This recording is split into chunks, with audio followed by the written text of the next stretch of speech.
سابق وزیر خزانہ شوکت ترین نے تصدیق کر دی ہے کہ وزیر اعظم معاشی ٹیم کی ایک مشاورتی کونسل بنائیں گے اور اس کونسل کے کنوینر وہ یعنی شوکت ترین ہوں گے۔ جیو نیوز کے پروگرام آج شاہزیب خانزادہ کے ساتھ میں بات چیت کرتے ہوئے انہوں نے کہا کہ وہ معیشت کی سمت درست کرنے کی کوشش کریں گے۔ انہوں نے حکومت کی 2.5 سالہ معاشی کارکردگی کو چارج شیٹ کر دیا اور صاف کہہ دیا کہ معیشت کی کوئی سمت نہیں ہے، کچھ نہیں پتا معیشت کے سمت میں جا رہی ہے۔ حکومت نے آتے ہی 13.25% شرح سود اور 165 روپے کا ڈالرز کر کے معیشت کا بیڑا غرق کر دیا۔ نقصان کرنے والے حکومتی اداروں میں 2.5 سال میں MDs تک نہیں لگایا جا سکا۔ سرمایہ ماڈل کی کسی نے ذمہ داری نہیں لی۔ وزارت بجلی کی کارکردگی بری رہی اور وہ مکھی پہ مکھی مار کر بجلی کی قیمتوں میں اضافہ کر کے نقصان پورا کرنے کی کوشش کرتی رہی۔ حکومت نے غلط اقدامات سے سود کے سالانہ بوجھ میں 1500 ارب روپے کا اضافہ کر دیا جو آنے والے برسوں میں بھگتنا ہوگا۔ ہمیں اپنا گھر ٹھیک کرنا پڑے گا۔ بطور فائنانس منسٹر آ رہے ہیں، فائنانس ایڈوائزر آ رہے ہیں، اکنامک ایڈوائزر آ رہے ہیں، کس طریقے سے آ رہے ہیں؟ اکنامک ایڈوائزری کونسل بن رہی ہے جس کے چیئرمین جو ہے پرائم منسٹر ہیں، تو میں اس کے کنوینر کے طور پہ آ رہا ہوں۔ یہ بھی میرے سے پوچھا گیا کہ میں کسی عہدے پہ آنا پسند کروں گا کہ نہیں۔ اس وقت میرا ایک نیب نے اپیل کی ہوئی ہے ہائی کورٹ میں، تو یہ اپیل جس وقت بھی ختم ہوئی تو انشاءاللہ پھر دیکھیں گے کہ ہم کوئی اور مثبت رول میں لے سکتا ہوں یا نہیں۔ یعنی کہ اگر یہ ڈیسائیڈ ہو جاتا ہے تو اس کے بعد اگر آپ کو فائنانس منسٹری آفر کی جاتی ہے تو پھر آپ قبول کر لیں گے؟ بالکل۔ کیا ہم نے IMF کی بہت سخت شرائط مان لی ہیں؟ کیا ہم اس سے بہتر نیگوشیٹ کر سکتے تھے؟ میرے خیال میں شروع کے بیچ میں ہم نے غلطی کر لی، اور میرے خیال میں سوچ یہ تھی کہ دیکھیں فرنٹ لوڈڈ کر دیا جائے تاکہ پولیٹیکل کاسٹ جو ہوگی ہمیں بعد میں اس کو چینج نہیں کرنا پڑے گا۔ آئی تھنک یہ چیز جو تھی، یہ تھنکنگ ٹھیک نہیں تھی۔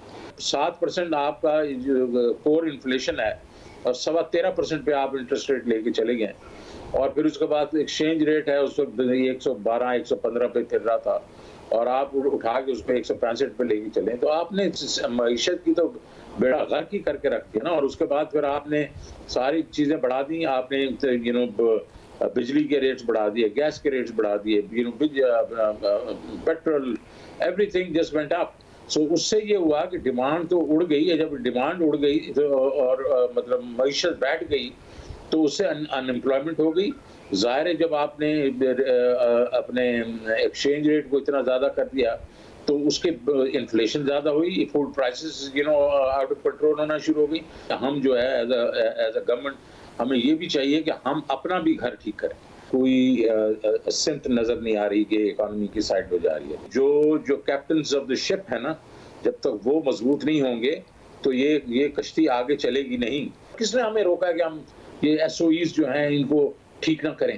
یہ جس طریقے سے چل رہی ہیں، ہم ابھی تک 2.5 سال میں ان کے MDs بھی نہیں لگا سکے، ان کی مینجمنٹ بھی نہیں چینج کر سکے۔ یہ کیسا مطلب ایک قسم کا ہماری پرفارمنس ہے۔ اب ظاہر ہے سرمایہ پاکستان کے ماڈل کے ساتھ ہی آئے تھے، وزیر اعظم بھی کہتے تھے کہ ملیشیا کا ماڈل ہوگا، اسد عمر صاحب نے متعارف بھی کرایا، کمٹمنٹس بھی بہت کی، پرائیویٹ سیکٹر سے لوگ لانے کی بات کی۔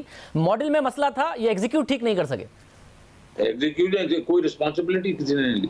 سرمایہ پاکستان کا کانسیپٹ بہت اچھا ہے اور اسی کو پرسو کیا جائے، لیکن ہیونگ سیڈ دیٹ اس میں حکومت کوئی رول پلے نہیں کر سکتی۔ ہمیں پرائیویٹ سیکٹر کے لوگوں کو لانا ہوگا بورڈز پہ، بورڈ کے اوپر جو ایک ایپیکس بورڈ بنے گا۔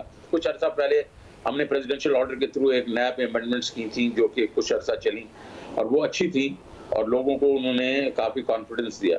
نیب کا آرڈر جو آپ کے جو لاز ہیں ان کو تھوڑا سا بیلنس کیا جائے تاکہ لوگوں میں کانفیڈنس آئے، اور ایک فلٹر کر دے نا، مطلب کریٹ کر دے کہ پرائیویٹ سیکٹر کے جو لوگ آئیں گے ان کو کوئی اس طرح نہیں اٹھا لے گا۔ نیب کے ان میں بھی تھوڑی تبدیلی کرنی پڑے گی۔ اور پچھلے 2.5-3 سال میں جو ڈیٹ میں اضافہ ہوا ہے، آپ کے خیال میں ہم ڈیٹ ٹریپ میں مزید زیادہ پھنسے ہیں جو 2.5 سال 3 سال پہلے تھے، یا اس سے نکلنے میں تھوڑا سا باہر آئے ہیں؟ جو GDP ہے اس کو ڈی بیس کر دیں تو اس سے کافی فرق پڑے گا، ڈیٹ ٹو GDP کا فرق پڑے گا۔ بڑی دیر سے نہیں ڈی بیس ہوئی۔ آپ نے جو انٹرسٹ ریٹ بڑھا دیے اور آپ نے اس کی ری پروفائلنگ جو کی اتنی اگریسولی، اور وہ بھی IMF نے کہا آپ کو، تو آپ نے ان سے بھی بڑھ کے زیادہ کر دی۔ اس نے کچھ 15 سے 1600 ارب روپے کا ایڈیشنل انٹرسٹ آپ کے اوپر بوجھ ڈال دیا ہے اینولی۔ وہ جو آپ نے اپریل 2019 اور مئی اور جون میں جو آپ نے ری پروفائلنگ کی ہے، اس نے آپ کی کمر توڑ دی آپ کی یہ جو انٹرسٹ ریٹس کی، اور وہ اب آپ کو بھگتنا پڑے گا اگلے 4 5 6 سال میں۔